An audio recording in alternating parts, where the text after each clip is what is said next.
जादुई जंगल की खोज। एक बार की बात है, एक छोटे से गांव में निम्मी नाम की एक लड़की रहती थी। निम्मी बहुत जिज्ञासु और साहसी थी। उसे नए नए कारनामों की तलाश में रहना पसंद था। उसके सबसे अच्छे दोस्त थे चंपू, एक चंचल बंदर जो हमेशा उसके साथ रहता था। एक दिन निम्मी और चंपू ने सुना कि जंगल के दूसरी तरफ एक जादुई जंगल है जहां अद्भुत चीजें होती हैं। वहां के जानवर बोलते हैं और वहां के पेड़ फल देते हैं जो कभी खत्म नहीं होते। निम्मी ने चंपू से कहा, चलो हम उस जादुई जंगल की खोज में चलते हैं। दोनों ने यात्रा शुरू की। उन्होंने कई सारे रास्ते तय किए और कई जानवरों से मिले। पहले तो उन्होंने एक सुंदर मोर देखा। मोर ने कहा, अगर तुम जादुई जंगल जाना चाहते हो तो तुम्हें बूढ़े बाघ से मिलना होगा। वह वहां का राजा है। निम्मी और चंपू ने आगे बढ़कर बूढ़े बाघ के पास पहुंचे। बाघ ने उन्हें देखा और कहा, तुम दोनों यहाँ क्यों आए हो? निम्मी ने कहा, हम जादुई जंगल की खोज में आए हैं। क्या आप हमारी मदद करेंगे? बूढ़े बाघ ने मुस्कुराते हुए कहा, मैं तुम्हारी मदद करूंगा, लेकिन पहले तुम्हें एक परीक्षा पास करनी होगी। तुम दोनों को जंगल के खजाने तक पहुंचने के लिए 3 पहेलियां हल करनी होंगी। पहली पहेली थी, मैं एक ऐसी चीज हूँ जो हमेशा आगे बढ़ती हूँ, लेकिन कभी पीछे नहीं जाती। मैं क्या हूँ? चंपू ने तुरंत उत्तर दिया, समय। बूढ़े बाघ ने सिर हिलाया और कहा, सही उत्तर।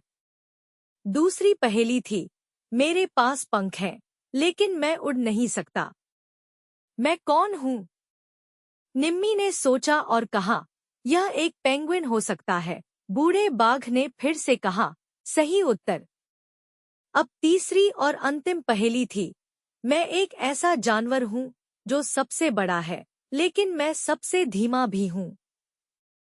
मैं कौन हूँ? चंपू ने कहा, यह हाथी है। बूढ़े बाघ ने कहा, बिल्कुल सही। बूढ़े बाघ ने उन्हें जादुई जंगल की ओर जाने का रास्ता बताया। निम्मी और चंपू ने बाघ का धन्यवाद किया और आगे बढ़े। जब वे जादुई जंगल में पहुंचे तो वहां की सुंदरता ने उन्हें मंत्रमुग्ध कर दिया। रंग बिरंगे फूल, ऊंचे पेड़ और चहकते जानवर हर तरफ थे।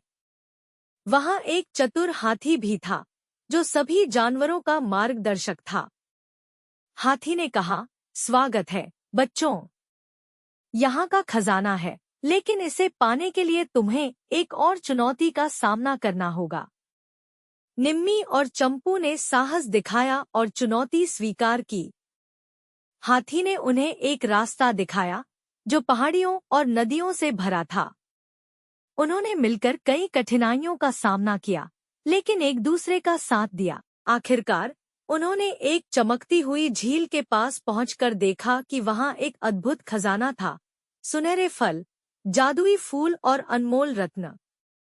निम्मी और चंपू ने अपने साहस और दोस्ती की बदौलत यह खजाना पाया।